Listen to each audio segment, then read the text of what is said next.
What is up, everybody? Pete Peterson here with Dream Huge Realty and my man, the famous Mr. Frank Medley. I am not famous. I wish I was famous. You are famous, sir, in my book. My personal favorite, most favorite guitar player and entertainer I have ever seen, not just locally, but ever. I paid in this. That is no lie. For those of you who have not seen this man perform, it's awesome. It's a great experience. He truly knows how to work the crowd, and he does amazing things with the sixth string. I just have fun. I'm the luckiest person in the world because I get to have fun and just I love make people happy. I love making people happy. He does that, absolutely. So real quick, a formal introduction. 5 studio albums, 1 MTV music video, thousands of dollars raised for local charities, lead guitar and lead singer of the Getaway Band, instructor, friend, virtuoso, sage, entertainer, martial artist. Yeah, I've been involved in keto for a long time. Father of 8, grandfather of 10, and main man behind the local music scene, and providing jam night at local venues, and always loving and encouraging and teaching musicians of all levels. Did I leave anything out there, sir? No, it's all good. If we have a music scene, Labor Day weekend will be 39 years of Sunday Night Jam. 39 years of Sunday Night Jam. Where is that going to be? Where's that going to be at? Probably Belcher's if we're open. Sweet. Sunday Night Jam, 39 years. So Mr. Frank, he's noodling away for us a little bit right now. There's plenty of videos online. You can see him just ripping that electric guitar in half on stage. I've seen Just it. having fun. Today we're just having fun. He had all the kiddos here today. They wore him out, he said. Yeah, well, they didn't wear me out. No, Yeah. right. Okay, they wore me out. Okay. Hey, they wear me out. So we're just going to ask Frank a few questions and just pick his brain about all those things we just talked about. So, what or who inspired you to first pick up a guitar? I always loved music, but I tried to. My older brother and sister, they played both my sisters in band, and my older brother played trumpet. And I tried out we were poor to have music lessons. I couldn't rent equipment. So they said, no, some people have it, some people don't. I love singing and choir, like we were poor, we had long hair, nasty. Like, no, you can't do this. And I was 17, we got our first Metro house, because we had a really bad childhood, down on Weldon Avenue behind a news journal. And the guy named Cloyd Kreider moved in next to me. A hillbilly guy, loved Cloyd. And he played guitar and sang, but he drank a lot. Yeah. So me and him started hanging out, and before you know it, we had Frank in the Country 4 3 months later, and we're playing the Fireside, and then we went to Arts Banjo Bar. That's basically Belcher's, and the side the band's on at Belcher's was a parking lot. Okay. And it was called Arts Banjo Bar. Then we went to the 6th and Main Street, big time. We were Dottie's Grand Ole Opry, Frank in the Country 4. There's some guy named Roger Ramey did Elvis and Presley, so it was Frank in the Country 4 plus a Roger Ramey. Is that right? And there's a So guy, you started out country. Yeah, and then I was a country boy. Yeah. And then I saw Ted Nugent when I was 17 at Mansfield Skating Rink to 20 people. Is that right? Yeah. And I'm like, God, this is rock and roll. God. And then I hung out with some chick, and she turned me on to Judas Priest and 2112 Rush. I'm like, whoa, this is cool. No, wait, go back. Now, Ted Nugent played to 20 people At Mansfield Skating Rink. I don't know, I was the Amboy Duke, so he was, but Ted Nugent played the skating rink when I was 17 years old. Is that right? That is wild. But you felt that rock and roll in your bones that night. He had a glass on top of his Fender amp, and they got mad because he broke it. And then there was the Olympic used to be called the Sandbox. And back in my day, when you're 18 years old, you could drink 3-2 beer in a bar. And I never drank, never smoked weed, but all my girlfriends drank and smoked weed. And a 4-finger bag of dope is $15, and you got busted, it was an $18 fine. They let you keep your weed. And there's a band called Canyon. My drummer, Josh Carmichael, his uncle, Richard Carmichael, was a drummer for this band Canyon. And his guitar player, Bill Frazier, he'd like make faces and spaz out.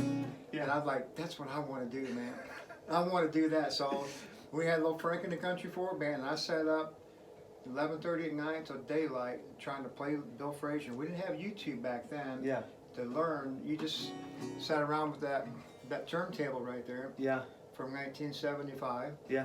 And you played along with records, and you didn't know what the hell you were doing. You just figured it out. Right. And you just drew inspiration from like you said, not YouTube, but local rockers or. Bill Frazier was my idol, man. He was Richard Carmichael was the drummer, and Bill Frazier was the guitar player. And man, he would like make faces and spaz out. Dude, I want to have fun like that. Yeah. And he had all the chicks. I'm like, yeah, I can do that. That's awesome. Hey, and just so you guys know, look, I know we're on a real estate website and webpage, but we don't always talk real estate. We love talking to huge dreamers. You epitomize the dream huge, philosophy.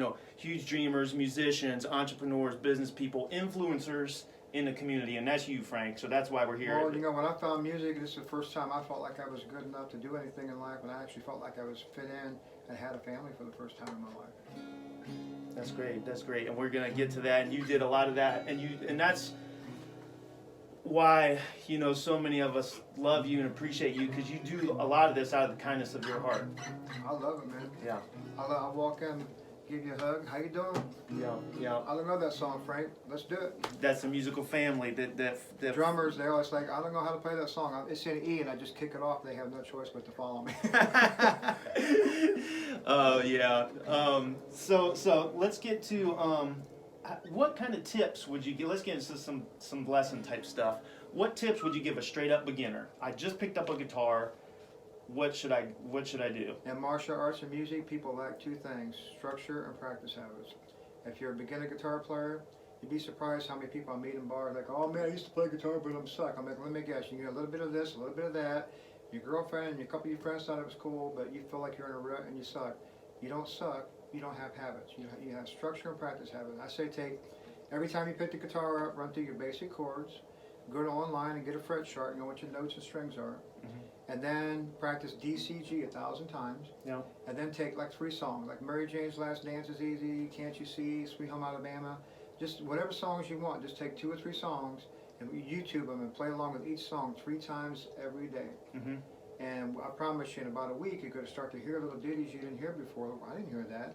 And within 10 days, if you practice every day, 3 times each, you're going to play that song like a record. Yeah. That's going to give you confidence. Now you don't suck anymore. You're actually playing from the beginning to the end. Right. That's structure and practice habits. Now you're going to add 3 more songs. And by the time you get 6 weeks down the road, you have 20 songs like the record. Now you're going to have, you drive down the road in the radio, you're like, wow, that's an A minor. You'll just hear it. Because it's just like anything in life, repetition. Repetition, discipline. I love it. It's great advice. Pick 3 songs, play them 3 times every night. And you'll start to hear things, and just keep doing that. And when you find it, whether it takes you 3 days or 2 hours, I've seen guys pick up 3 songs, and like I chart out this is how I teach. I'm like, your chords, your strings, your frets. Make sure you turn your guitar first, and then work on 3 songs and keep going DCG 100 times. And the great thing about DCG is, for those super beginners, C and G are very close, right? So the fingerings on C and G are only one little move. D is a little bit of a move, but you're right. You get those 3 down, and thousands of bands use the DCG. We were talking about that the other day. Yeah. Frank says every band has their DCG song, right? So that's pretty cool. Once you learn DCG, you literally know thousands of songs. And then once you get to the first lesson, once you get 3 songs down, then you come back to me in the next set of lessons I teach you just a 3-chord boogie. The name. Yep. And once you got that 3-chord boogie down, I want you to record on your voice recorder or on any recording device you got. And we've all heard this 1,000 times. Yep.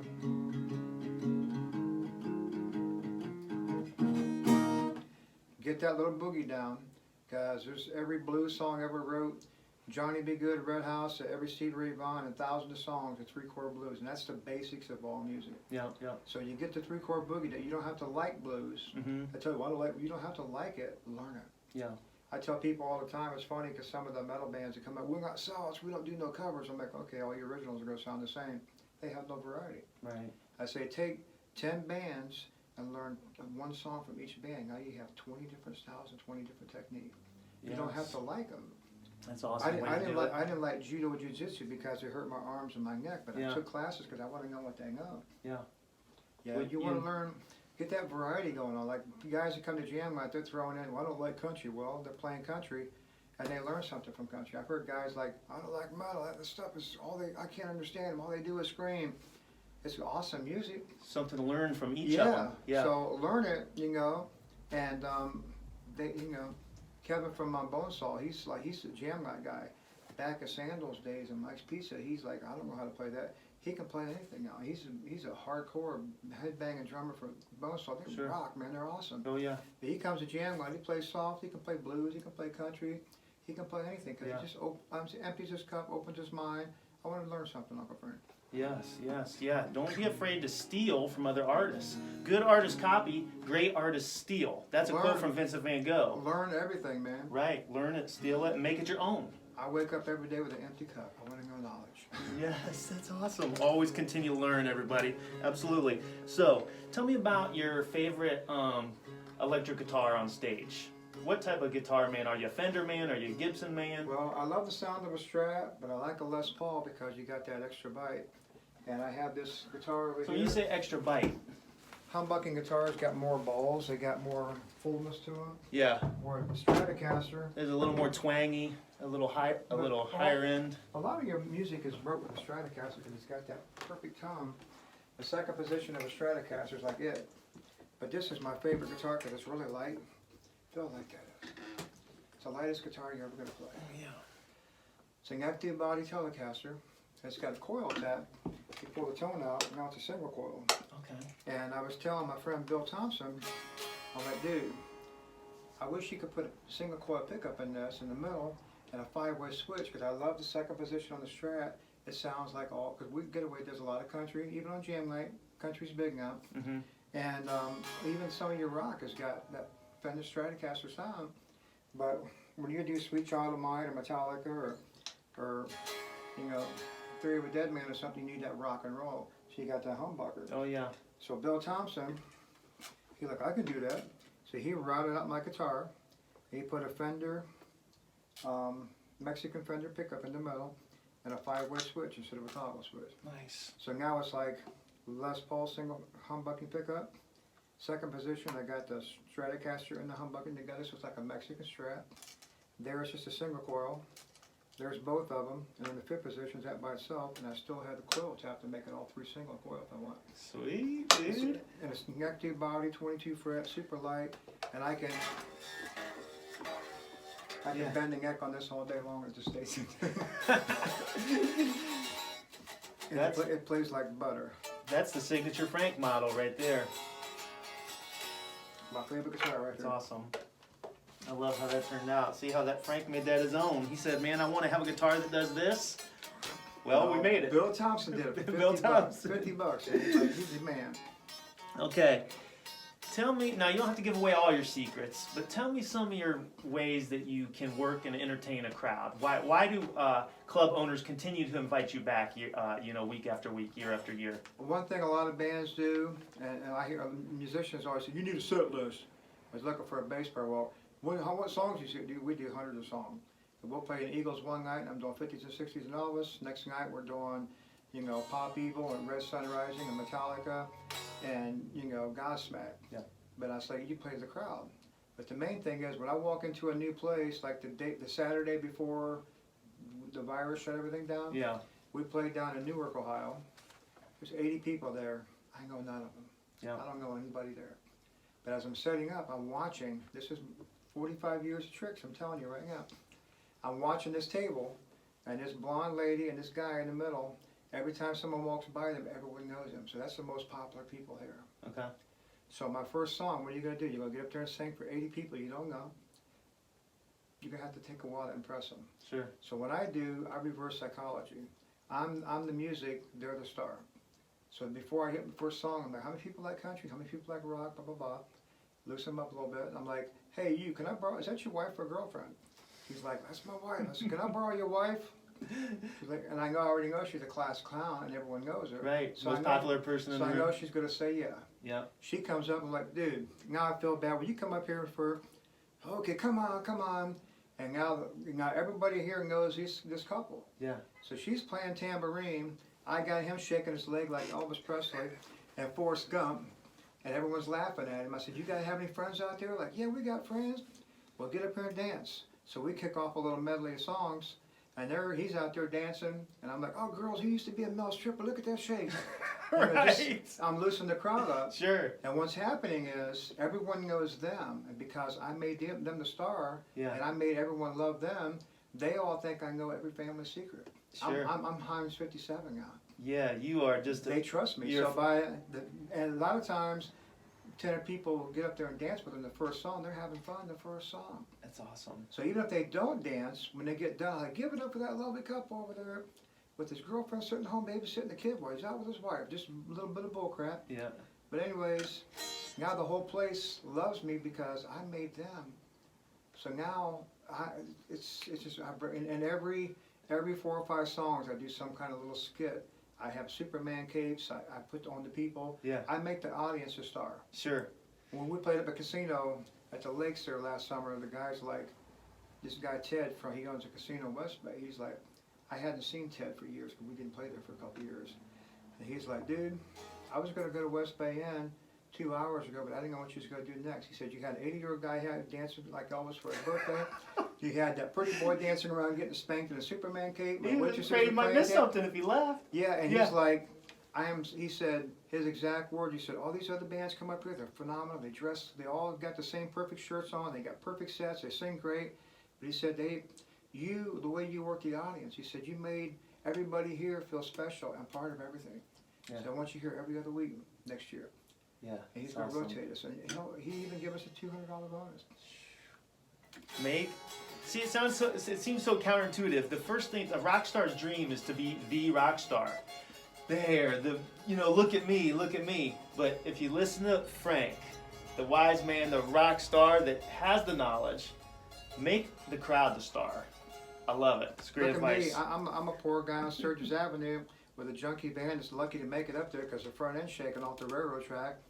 And I'm looking at all these $500,000 boats and these people, and I'm like, how can I make these people like me? Make them special, make them important. Yeah. People go to karaoke not because they can sing, because they want to be seen. Yeah. People go out to be seen. I'm gonna make them sing. Yeah. And does a great job of that. I never want to be the band with 40 songs and this is what we do. Right, predetermined. You're gonna gonna be the band switch it up on the fly. Someone says, can you play that? I'm like, well, I know about a verse of it, and I'm gonna frank it, and the musician's gonna make fun of me and dog me out, but the customers love it. Wait. What does franking it mean? What does that mean? Well, it just means that you can hillbilly it or just baking it. Yep. Just make it work. It's rock and roll, right? Just get it close enough. Everyone's like, just frank it. Just get it close enough. Let's rock and roll. There ain't no time to. There's a lot of musicians in this area that are 10 times the guitar player I am. They're technical. I don't know scales. I don't know notes. I just play. When I'm doing all my little frank things, I have no idea what I'm doing. I'm just having a blast. I mean, I'm just having fun. I'm being frank. I'm franking. I'm just having fun in my own little world. And I'm just trying to outplay myself because I play 6-7 nights a week, and you get bored playing the same song, so you have to make it entertaining, or you're gonna kill yourself. We were talking about that too. The difference between playing super technical, or just playing from the heart, just playing from your soul, right? And that's kind of what you're getting at. And sometimes on jam nights I let everyone else shine, and I'm just doing what I play bass a lot, play drums, and then on the weekends sometimes it's like, okay, this is my time. And sometimes we're entertaining a crowd 4 hours, and I'm making the crowd work, and it's about showmanship. And every now and then, there's a blues song on my YouTube channel called Wine Glass, and there was like 6 people at Belcher's one jam night. Slow, yucky weather or something. I don't know what it was, but early. And Zach Reeder came in, and Larry Pennypacker, and Zach, his dad played on my first release, so he likes Wine Glass and. Get away. When I woke up this morning. Yeah.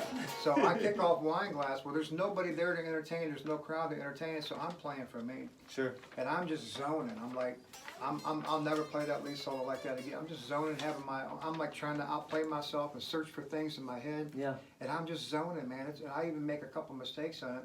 You can watch a YouTube video and laugh at me, but I'm having a blast. Sure. And that's what it's about. I'm zoning. And nobody existed.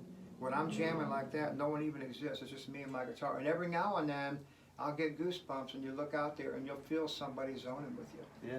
And when I do Struggles about the drug song, I can feel, I'll get goosebumps and I'll just almost start crying because somebody lost a kid to drugs and they're out there crying and I can feel their emotion, I can feel them and I can feel that spirit between them and you build that. That's worth, and the most rewarding thing in the world is when you're playing one of your originals and you look out in the crowd and the people are singing the words. That's the most rewarding thing in the world. That's That's huge, what it's man. all about, man. Yeah, yeah. And tell me about Struggles. I mean, that's a powerful song. Well, my oldest son, Michael, one of his friends, Emily, she was clean for a couple of years, went to college. And I guess she had a birthday party or something. Anyway, she did heroin, she OD'd. She had been clean for 2 years. And my son Michael's like, Dad, you always tell me to make a difference in people's life. Because we drive down the street, I see somebody sad or by themselves, we beep the horn away, just make their day for a 2nd Walk up, say, how you doing today? Yeah, yeah. So I was telling my kids, make a difference in someone's day. And Michael's like, you gotta make a difference and write a song. So I wrote a song called Make a Difference. A couple weeks later, Labor Day weekend, me and Josh and Larry played it at the campground as a sound check. And it was pretty cool, people liked it, the band liked it. Later on that evening we played it again, full crowd, full of people. And they put harmonies to it, which are phenomenal, to backing me up. They know exactly what I'm gonna do. And it was pretty cool, we're pretty happy with it. About a week later, I used to sleep to 7 a.m. to 2:30 in the afternoon. I got woke up about 10:30 in the morning. And the man upstairs had different lyrics for me. I got goosebumps right now. And he told me what the word, I woke up and was like, this is what I gotta do. I got a pen and paper and I couldn't, what's that thing where they, dyslexia or whatever it is? When I write the last letter first. So I'm like trying to write and keep up with myself, and I wrote the song and I just felt like a peace and like goosebumps and like cried almost. And went back to sleep and I woke up, I'm like, okay, I got a hold of Josh and Larry, like, dude, this is Struggles now. Yeah. This is a song it's gotta be. So we changed the name from Make a Difference to Struggles, and that's the way it is. And then when we recorded and started playing it out, Gina Powell, the Bell Bonds related, from American Bell Bonds, she's like, Frank, I want to make a video of that. I deal with, this all the time. Yeah. I want to make a difference. I want to help people. So she paid for the video to be done. And 419 Production with David Kurse, they were just starting, so they like, this is going to be their first little video. Yeah, sweet, and that turned out awesome. You can check that out online as well. And what a powerful, touching song, yeah. So let's get back to, let me get back to Jam Night. And that was where I really first met you, probably about 10 years ago. I had heard about Jam Night from 2007. From somewhere at the Den, I think. Yeah, you 2007. I walked in, you got the drums set up. I just get close to the drums and like my heart starts to speed up, and I start to get like, excited, that feeling. And I'm watching you and I see you bring people on stage. You're just so welcoming. You're like, so encouraging from all music levels. And you just, you can do it, man. Just get up, like you said, just frank it. We'll figure it out. And you just give people, you just empower people, just to get up there and have the confidence. Somebody that's a nervous little kid might get up there when you're done with them, they walk out of there with their chest held high, high-fiving people and stuff like that.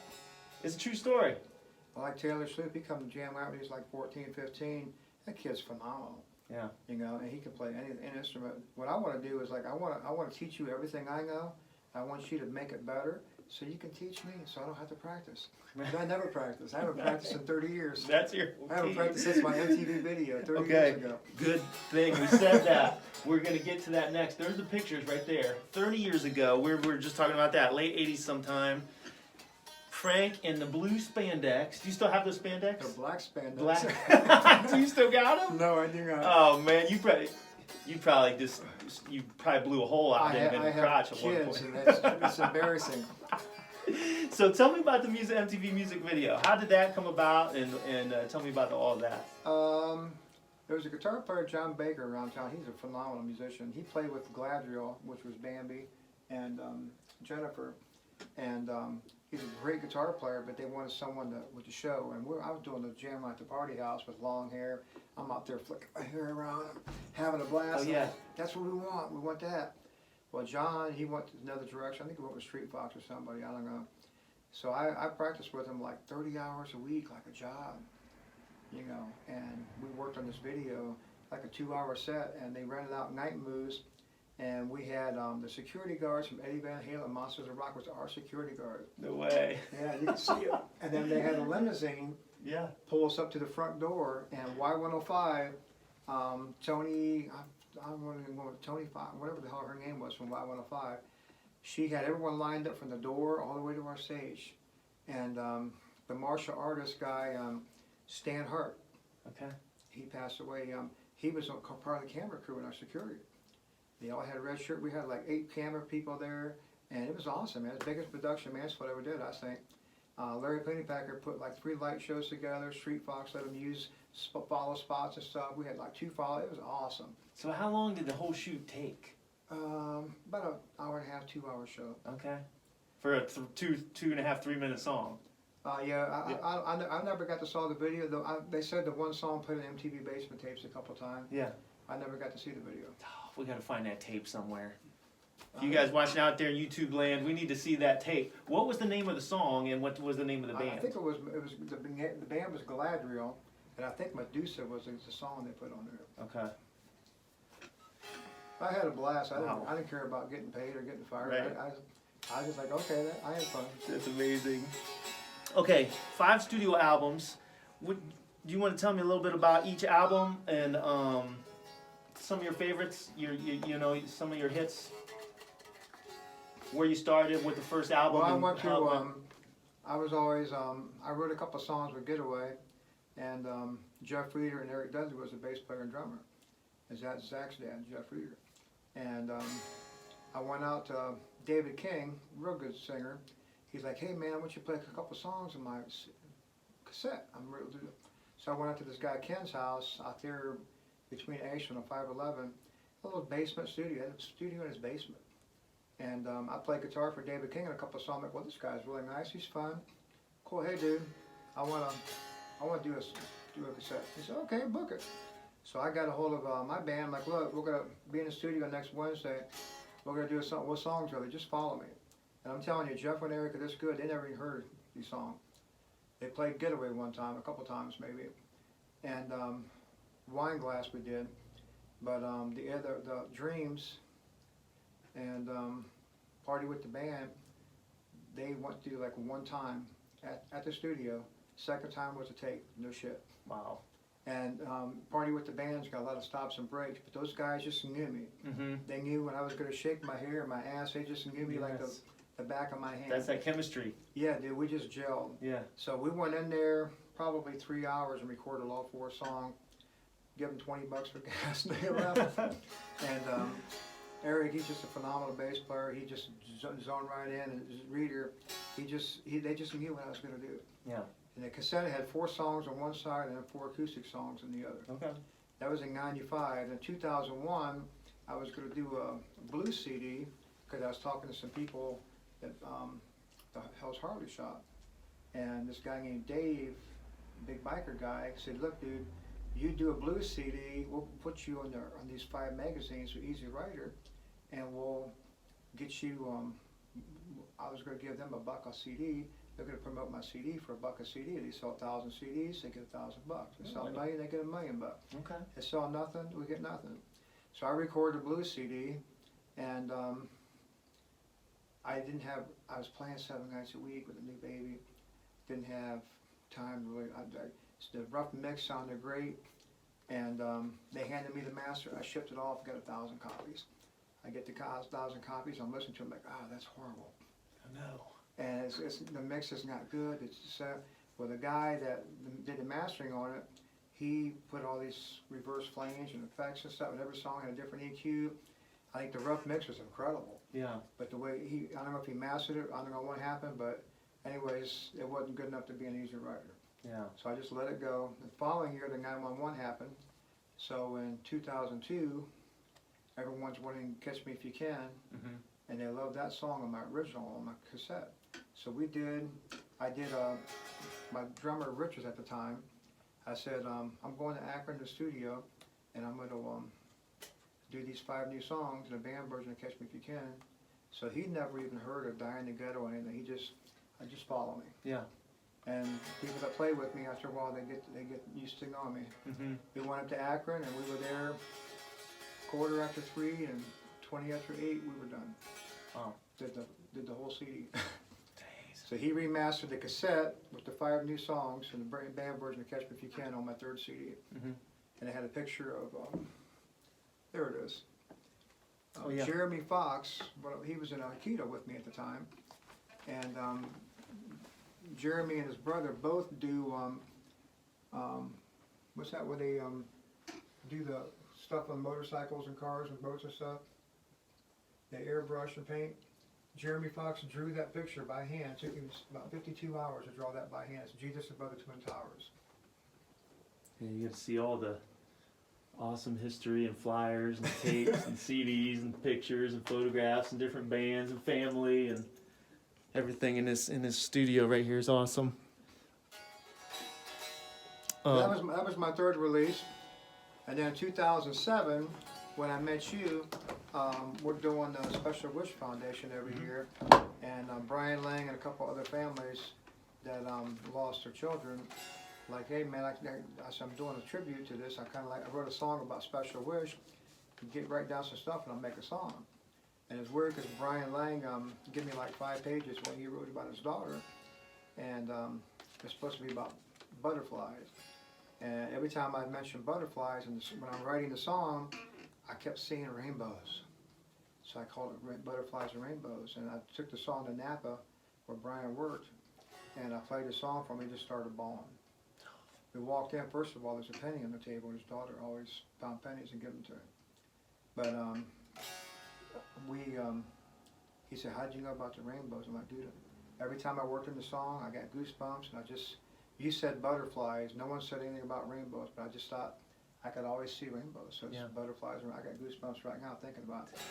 It's like every time we talk about it, I worked on a song like Butterflies and Rainbows. And then Teresa and Russ, their son Justin, was 6 years old, died of leukemia. So the front of the CD had Brittany's Butterflies and Rainbows, and the back of the CD had Russ and Teresa's son, Justin. He liked Monster Truck. So the back of the CD had Monster Truck. So my 4th CD in 2007 is all boring acoustic CD. Got a couple of DCG songs on there, but they're just about life, and they're just about the kids and Special Wish. And then your most recent one is your 5th. Yeah, we did that a couple of years ago, and me and Larry and Josh went in the studio. We recorded Struggles, and everyone loves that song because the song has changed my life. It's made me cry. I got people calling me up for rehab. Hey, my kid's in a hotel. Can you get some help? Project One's Starfish. Those are great people. They're making a difference in people's lives.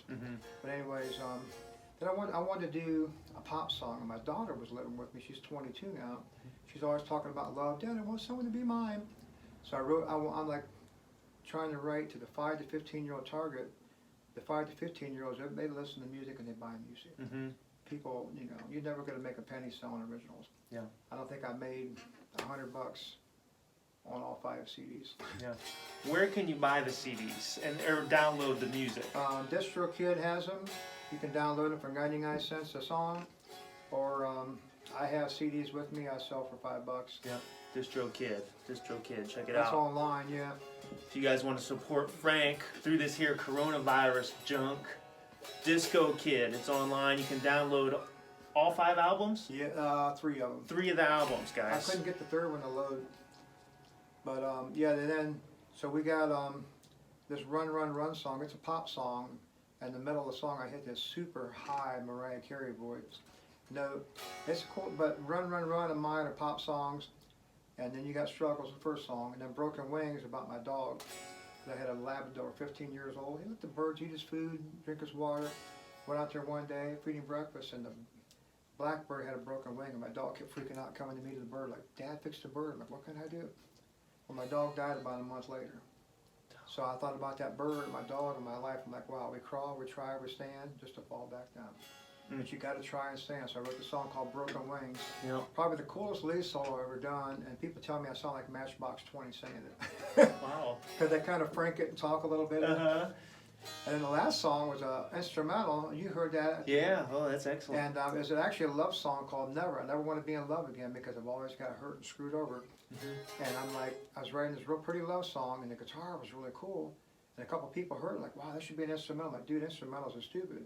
So 6:30 in the morning, I'm sitting right here where I am now, and I couldn't get the vocals right, so I just muted the guitar and the vocal track, and I just franked it. I just had fun for like 5 minutes, just jamming my butt off, just seeing how many notes I could play and outplay myself. Went to bed a couple of days later, like, wow, that's kind of cool. But I'm an idiot. I don't know how to download and transport, so I held my cell phone up to that little speaker right there and recorded it on my voice recorder. And then I sent it to Wes in Akron, and he mastered it on the CD. No way. So it's track 5 on my CD. Well, that works. Yeah. You might have put a little extra little crunch on it. Who knows? And what I'm doing now, my 6th album, is I'm playing keyboards on 3 songs, and I'm using more hip-hop drum beats, because that's what the modern thing's like. And I'm singing songs about what the kids are actually going through. I got 8 kids and 10 grandkids, and I'm 62, so I watched 3 generations of kids grow up. So I'm watching what these kids go through, so I'm kind of writing about, you know, transgender, cutters, good kids, bad kids, just kind of, just talking about things not in a negative or positive way, just like Run, Run, Run is actually about abuse, but no one ever knows it. Listen to the song because it's such a fun, happy song. But the chorus is catchy, but the lyrics, if you listen to the lyrics, it's actually about abuse, but no one gets it. And that's cool with me, just sing along. Right, yeah, there's different, there can be many meanings to songs, really. But no, that's cool, yeah, just sing along. And you're just an amazing writer and musician. Talk about your actual writing process.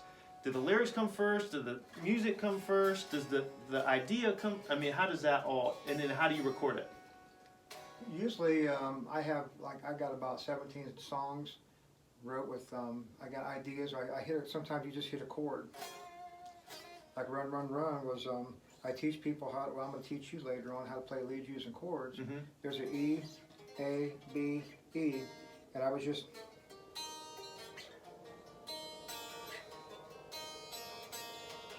that's Run, Run, Run, chord.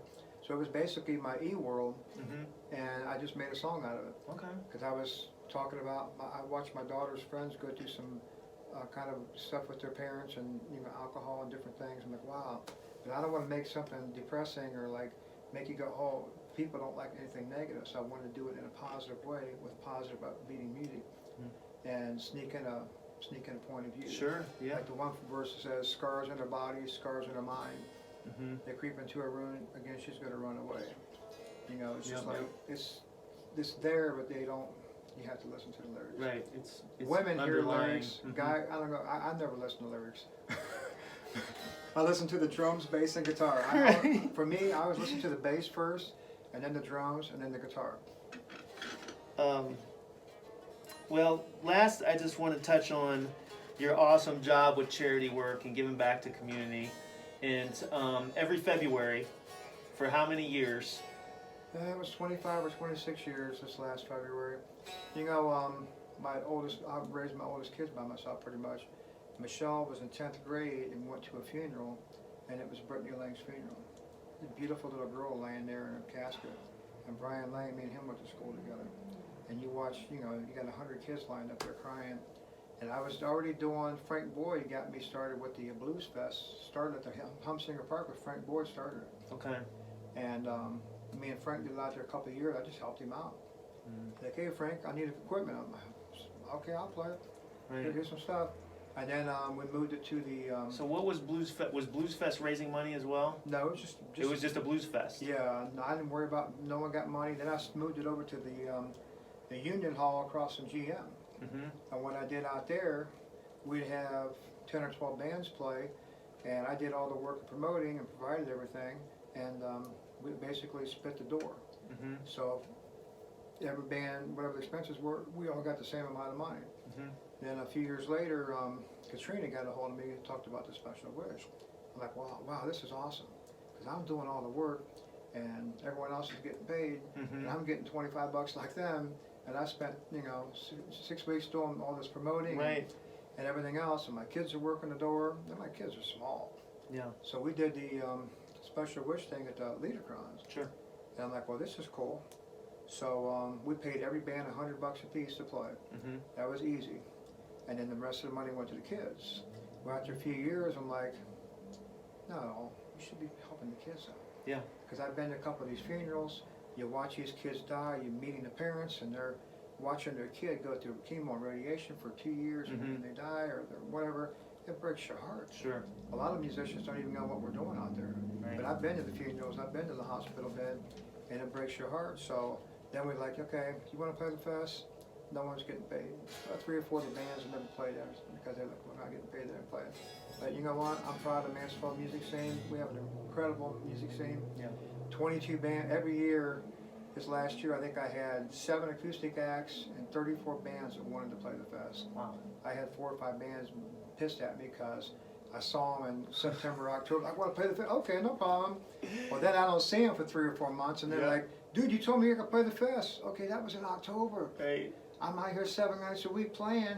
I don't see you. I've got 30 bands up my butt all the time. Because they want to play one of the biggest events of the year. And 7 acoustic shows. So yeah, so I'm going to make somebody mad. Right. But it's like, I'm so proud of everybody because you have to turn it into a 2-day event. There's 22 bands that come out there and play. There's no ego. There's so much love. Yeah. I mean, all the bands forget about the and it's kid friendly too. All the we passed out a couple hundred balloons. Yeah. Yeah. I've had 50-year-old guys walk up and say, Frank, I love these balloons. I haven't felt like this since I was a kid. This balloons bring out the fun in people. Yeah. But it's like, 22 bands get together. There's no egos. And Red Ball Jester's running sound the last few years. I mean, everything just sounds good and looks good. Mark's bringing his lights. Got big screen TVs there. I mean, it's awesome. Yeah. And there's no jealousy or competition. Everyone forgets about all that negative. They just come out there and there's nothing but love the entire day. I feel that. I cry all the time. Yeah. It's like, man, all these people up here there to make a difference in someone's life. Yeah. It's amazing. And it all goes well. That's planned to go on again this February, right? Oh yeah. Yeah. Yeah. This last year was the worst year we've done for a long time financially. People Really? The Pie in the Face didn't make anything. We hardly had any sponsors and stuff. Well, make it a point. This February, we're going to come out stronger than ever because if we're going to be all cooped up for this year. My goal before I die is to make $20,000 for the kids just one time. Yeah. Yeah. And you know what? 100% of the money goes to the kids. And I've had people get a hold of me and say, boy, that guy is it's not Special Wish anymore. Corporate people came down and took our local money, and our money's supposed to stay here for the kids. Yeah. Message from Sun Pilar, new So all we September do now 19th. is Keith started his own organization called Wishes for Kids, and 100% no one gets paid. You're not, Right. But I've had people say before, man, I was going to do a hog roast and give them some of it. I said, you wanted to use our name to get a license, and Keith told you to go to the hospital bed and tell a kid you only get 50%. Yeah. I never had a dad, but I tell you what, Keith is. That ain't right. Keith is the most amazing man I've ever met. He's awesome people. Well, I'll tell you, Frank, you're awesome people, man. So thank you for the interview. Any last things you want to throw in there? Support live music and try to make a difference in people's lives, and don't get into all this anger, politics, bullcrap. Just love everybody, man. Yeah. Love everybody. Yeah. Absolutely. I love Pete because he's good people. I love you too, Frank. You know that. I appreciate it. Hey, thank you for joining us. Thank you for joining me and Frank Medley, Dream Huge Realty, and a huge dreamer right here. Influencer, musician, great overall guy in the community here, and I'm going to say the grandfather of and the godfather of local the godfather of the local music scene. I'm just old. Just rock and roll. You never get old when you play rock and roll. My dream was to, if I ever had a hit, I would build a recording studio, and it would have a swimming pool, it would have a martial arts thing, a basketball court, a lounge for the kids to watch TV for the moms, and because when the band's going to record, the women get pissed off because they're going all day long recording. So bring everybody together. So if you had a studio where the kids could swim, they could play ball, they could work out. They had a men's and women's locker room and shower, and the women could watch TV, the kids could play video games and play sports. they would say, hey, let's go to the studio next week, Dad. Right, bring it together instead Yeah. of pushing it apart. See, But that's dreaming huge. And I would record every band in this area for free. I wouldn't want any percentage. I wouldn't that want is my pat in the awesome. back. I wouldn't want my name on it. Just there's so much talent here. Yeah. In 2007, I wanted to do a Mansfield Music Appreciation Day, where we're going to have like 15, 16 bands from noon to 10 o'clock, and the mayor was a woman back then, Mhm. Lydia Reed. Mhm. She gave me the parking lot across the Wooden Pony by the carousel there. Mhm.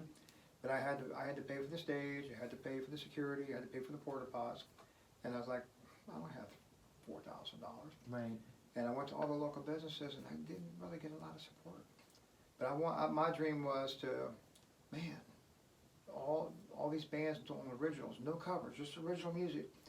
I get out there and get exposed, and let people original music. Man, there's so many great bands in this area. And I look at all these young kids that don't even know me because they're a whole nother generation, and I love it because they're like, I meet them at Metrodome, and I like, you play them, like, no, I act like I don't play music because I don't want to show off. I want to learn. Right. So when I see someone jamming, and I'm like, I want to learn what this kid knows. This kid's phenomenal.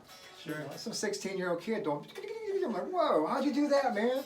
It's amazing. I'll always be willing to learn. That's I great. want to learn, man. Mhm. But yeah, there's so much talent, and there's so many bands around. I would love to be in a situation to record these bands, get the promo pack. Think about it. Yeah. If we had these bands recorded, they all belong to BMI. If you got originals, join BMI because legally no one can play your stuff unless you belong to BMI, Really? and it's free. Sure. But anyways, if we had all the work done, what record company wouldn't come in here and pick us up? This would be another Seattle scene. That's awesome. That is awesome, dreaming huge. Yeah, you're basically enabling them. You're helping them package it all together. You take 25 local bands, you record their CDs. They're all copyrighted. They all belong to BMI. All the work is done. All they got to do is come in and promote them and make money off of you. We would be another Seattle. We'd make Seattle look like nothing. Love it. The brotherhood around here, man, between the metal bands and there's some country guys in here and just a regular band, there's so much talent here, man. Mm-hmm. But we're just, no one knows. We got to get that Frank Medley Community Music Center. We got to get on that. You ain't got to put my name in there anywhere. I'm putting your name right up on the top in lights. Just put the kids out there, man. There's so much talent here, man. Yeah, no, that's an awesome idea. I love it. Alrighty, well, thank you, Frank. We're gonna get on to Thank you, Mr. Pete. We're gonna get on to my guitar lesson. There you go. Hopefully, I'll be rocking the stage sometime, like this guy right here. He just rocked the stage with me, and he's wore spandex on stage. Yeah. I have a video of it. It's on Mid Ohio Live Music Facebook. Facebook has a site, Mid Ohio Live Music, and you're on one of the videos in there from the Den from my 35-year anniversary party at Getaway. I think it was. Nice. It was the 30-year anniversary. Yeah, of Getaway. yep.